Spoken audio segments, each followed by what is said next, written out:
मित्रों, the Hindu way of life YouTube channel के माध्यम से सदैव ये प्रयास किया जाता रहेगा कि आप जैसे सुधी जनों के समक्ष सनातन हिंदू धर्म, धार्मिक ग्रंथों, पूजा पद्धति आदि के संबंध में चर्चा एवं टीका तथा महत्वपूर्ण देव स्थानों के बारे में विस्तृत वर्णन प्रस्तुत किया जाए। अपने पूर्व प्रयास में आपके समक्ष जगत जननी माँ भगवती दुर्गा जी से संबंधित कतिपय वीडियो, श्री कृष्ण जन्माष्टमी एवं श्री गणेश चतुर्थी पूजन, श्री खीर भवानी मंदिर, श्री अमरनाथ यात्रा तथा पितृपक्ष एक विश्लेषण नामक वीडियो प्रस्तुत किए गए। इस समय आपके समक्ष नवरात्रि की संकल्पना और साधक का परम तत्व से मिलन नामक वीडियो प्रस्तुत किया जा रहा है। आशा है कि ये आपकी शंकाओं के निवारण में सहायक होगा। आपसे अनुरोध है कि इस प्रयास को सफल बनाने हेतु कृपया चैनल को सब्सक्राइब करें और वीडियो को लाइक करें। यह सर्वविदित तथ्य है कि पृथ्वी अपने अक्ष पर घूमने अर्थात परिभ्रमण करने के साथ ही साथ सूर्य के चारों ओर परिक्रमा अर्थात परिक्रमण भी करती है। खगोलीय रूप से पृथ्वी के परिक्रमण के फलस्वरूप एक वर्ष में दो प्रमुख सूर्य संक्रियाएं होती हैं, जो कि क्रमशः सूर्य का उत्तरायण होना तथा सूर्य का दक्षिणायन होना है। जब सूर्य भूमध्य रेखा के उत्तर की ओर बढ़ता हुआ दिखाई देता है अर्थात उत्तरायण होता है, तो इस अवधि में सूर्य की किरणें अधिक तीव्र होती हैं और वातावरण शुष्क होता जाता है, जो कि गर्मियों के आने का प्रतीक होता है। दूसरा, जब सूर्य भूमध्य रेखा के दक्षिण की ओर बढ़ता हुआ दिखाई देता है अर्थात दक्षिणायन होता है, तो इस अवधि के दौरान सूर्य की तीव्रता कठोर नहीं होती है और वातावरण नमी से भरा होता है। यह सर्दियों के आने का प्रतीक होता है।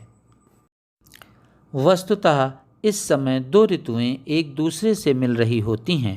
दो ऋतुओं का यह मिलन चैत्र शुक्ल प्रतिपदा से नवमी के मध्य तथा आश्विन शुक्ल प्रतिपदा से नवमी के मध्य माना जाता है। इन 9 दिनों एवं रातों को नवरात्रि कहा जाता है।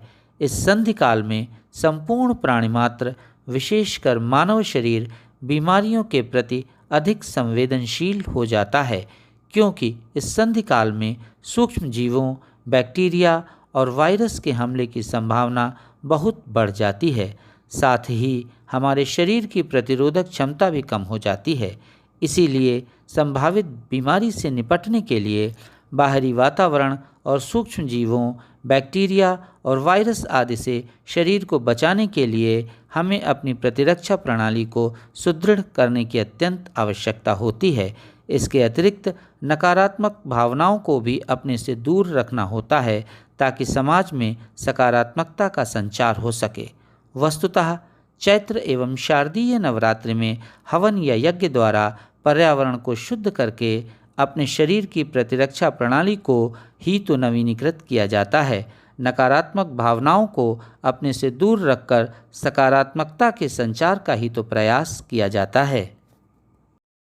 यह भी माना जाता है कि इस अवधि में ब्रह्मांड के सारे ग्रह अत्यंत सक्रिय होते हैं और इनका प्रभाव प्राणियों पर पड़ता है। ग्रहों के नकारात्मक प्रभाव से बचने के लिए नवरात्रि में जगत जननी माँ दुर्गा की 9 शक्तियों क्रमशः शैलपुत्री, ब्रह्मचारिणी, चंद्रघंटा, कूष्मांडा, स्कंद माता, कात्यायनी, कालरात्रि, महागौरी एवं सिद्धिदात्री का पूजन किया जाता है। नवरात्रि में जब इन शक्तियों का पूजन आस्था एवं श्रद्धा से किया जाता है, तो उनकी सभी 9 शक्तियाँ जागृत होकर 9 ग्रहों को नियंत्रित कर देती हैं और प्राणिमात्र पर नकारात्मक प्रभाव पड़ने की संभावना अत्यंत क्षीण हो जाती है तथा प्रतिरक्षा प्रणाली भी नवीकृत हो जाती है। नवरात्रि की प्रत्येक रात में उस दिन या रात्रि के लिए निर्दिष्ट विधि विधान का पालन करते हुए ध्यान एवं साधना करके मन और शरीर में शक्ति का संचार किया जाना ही दुर्गा पूजा का वास्तविक अभिप्राय है, क्योंकि नवरात्रि शक्ति उपासना का ही तो पर्व है। यह भी सर्वविदित है कि शरीर में ऊर्जा या शक्ति के 7 केंद्र होते हैं। इन ऊर्जा केंद्रों को चक्र कहा जाता है।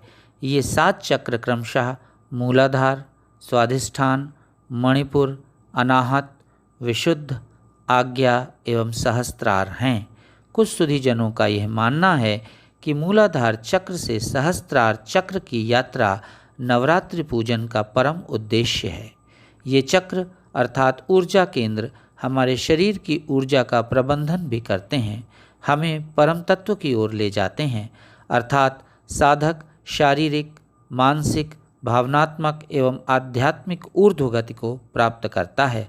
साधक का उत्थान एवं साधक को ऊर्ध्वगति प्राप्त होकर परम तत्व से उसका मिलन ही तो धर्म का एकमात्र उद्देश्य है और यही धर्म की वैज्ञानिकता भी है। वस्तुतः नवरात्रि मनाने से अभिप्रेत माँ दुर्गा के 9 रूप और हर नाम में एक दैवीय शक्ति को पहचानने से है। आनंद और हर्षोल्लास के इन 9 दिनों का उचित समापन बुराई पर अच्छाई की विजय के प्रतीक पर्व विजयादशमी अर्थात दशहरा मनाने के साथ होता है। नवरात्रि पर्व की 9 रातें देवी माँ के 9 विभिन्न रूपों को समर्पित हैं, जिसे नवदुर्गा भी कहा जाता है। मित्रों, आपका स्नेह चैनल को लगातार मिल रहा है। चैनल को देखने वाले, पसंद करने वाले एवं सब्सक्राइब करने वाले सुधीजनों की संख्या में लगातार वृद्धि हो रही है। ये सब आपके स्नेह का परिणाम है। आपसे अनुरोध है कि इसी तरह स्नेह को बनाए रखें। मेरे द्वारा सदैव ये प्रयास किया जाता रहेगा कि इसी प्रकार के अन्य वीडियो आपके सम्मुख प्रस्तुत किए जाएं। आपके सतत सहयोग के लिए आपका धन्यवाद।